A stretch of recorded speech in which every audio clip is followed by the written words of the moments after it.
പിന്നെ ഞങ്ങൾ ബൗൺസിംഗ് ഒക്കെ കഴിഞ്ഞിട്ട് നേരെ പോയത് ഐസ്ക്രീം വാങ്ങാനാണ് കേട്ടോ. പിന്നെ അവിടുത്തെ ആദ്യമായിട്ട് ഞാൻ കയറുന്ന ഐസ്ക്രീമിൽ ഈ മേളത്തെ ഐസ്ക്രീം കിട്ടും.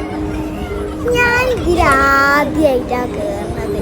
ഈ ഐസ്ക്രീം ഒക്കെ കാണുമ്പോൾ കുറേ വീഡിയോയിലൊക്കെ കാണുന്നുണ്ട്. എനിക്ക് അങ്ങനെയൊക്കെ കാട്ടണം ബുദ്ധിയാവുണ്ട്. ഇപ്പോൾ ഇവിടെ കണ്ടപ്പോൾ ഒന്ന് കയറി വെച്ചതാണ്. ഞാൻ അടുത്തത് സ്ട്രോബെറി കേട്ടോ. ഇത് നല്ല ഫണ്ണി ചെയ്തിട്ട് എനിക്ക് നല്ല മറ്റേ ഗെയിംസും ഐസ്ക്രീമും ഞാൻ ബൗൺസിങ് ഒക്കെ. പിന്നെ ലാസ്റ്റായപ്പോൾ എനിക്ക് സ്റ്റിക്കറും പെൻസിലൊക്കെ കിട്ടി. പിന്നെ വേറൊരു ഗെയിം കളിച്ചിരുന്നു. അതിൽ ടിക്കറ്റ് കിട്ടി.